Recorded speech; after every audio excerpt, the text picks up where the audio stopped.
सावन की बरसात और गौरी की एक दिलचस्प कहानी। गांव में सावन का महीना शुरू हो चुका था।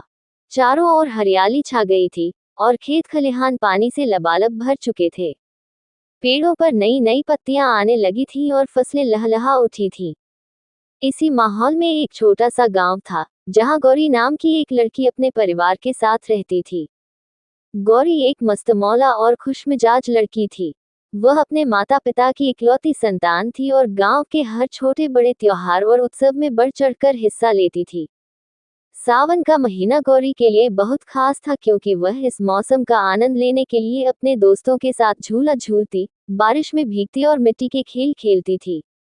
जल्द ही सावन की पहली बारिश ने गांव को जैसे जीवनदान दे दिया।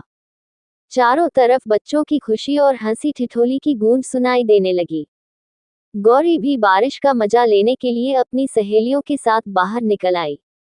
उन्होंने गांव के सबसे बड़े पेड़ पर झूला डाला और बारी बारी से झूला झूलने लगे। गौरी ने आसमान की तरफ देखा और बारिश की बूंदों को अपने चेहरे पर महसूस किया। वह मन ही मन सोच रही थी कि इस सावन में क्या खास होगा। गांव में हर साल सावन के महीने में एक बड़ा मेला लगता था। इस मेले में गांव वाले अपनी फसलें, हस्तशिल्प, मिठाइयां और अन्य वस्तुएं बेचते थे। इस साल का मेला भी गौरी के लिए खास था, क्योंकि उसके माता पिता ने उसे मेले में अपने लिए कुछ खरीदने की अनुमति दी थी। गौरी ने मेले में जाने के लिए अपने सबसे अच्छे कपड़े पहने और अपने सहेलियों के साथ मेला देखने निकल पड़ी। मेले में चारों तरफ रौनक ही रौनक थी। तरह तरह के झूले, मिठाई की दुकानें, खिलौनों के स्टॉल और रंग बिरंगी चूड़ियों की दुकानें सजी हुई थीं। राधा की नजर एक छोटे से खिलौने पर पड़ी, जो एक मिट्टी का बना हुआ था। वह खिलौना एक प्यारा सा हाथी था, जिसे देखकर गौरी बहुत खुश हुई।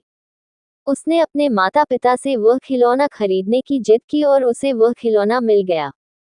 मेले से लौटते समय अचानक बारिश शुरू हो गई। वह सावन की बरसात की पहली शाम थी। गौरी और उसकी सहेलियों ने बारिश का भरपूर आनंद लिया। वे सब एक पेड़ के नीचे खड़े होकर बारिश के पानी में भीगने लगे। गौरी ने देखा कि उसके मिट्टी के हाथी का रंग पानी में घुल रहा था, लेकिन वह फिर भी खुश थी, क्योंकि उसे इस पल का आनंद लेना था। बारिश ने उस रात को और भी रोमांचक बना दिया था। गौरी ने जब अपने माता पिता को वह मिट्टी का हाथी दिखाया, तो उन्होंने उसे गले से लगा लिया और कहा, तुम्हारी खुशी में ही हमारी खुशी है। राधा ने वह हाथी अपने कमरे में सजाकर रखा और हर रोज उसे देखकर सावन की उस बारिश की यादें ताज़ा करती रहती। सावन की बरसात ने गौरी के जीवन में कई खुशियों और यादगार पलों को जोड़ दिया। गांव की मिट्टी, मेले की रौनक और परिवार के प्यार ने इस सावन को गौरी के लिए और भी खास बना दिया। इस कहानी से हमें ये सीखने को मिलता है कि जीवन के छोटे छोटे पलों में भी बड़ी खुशियां छिपी होती हैं, जिन्हें हमें दिल से जीना चाहिए।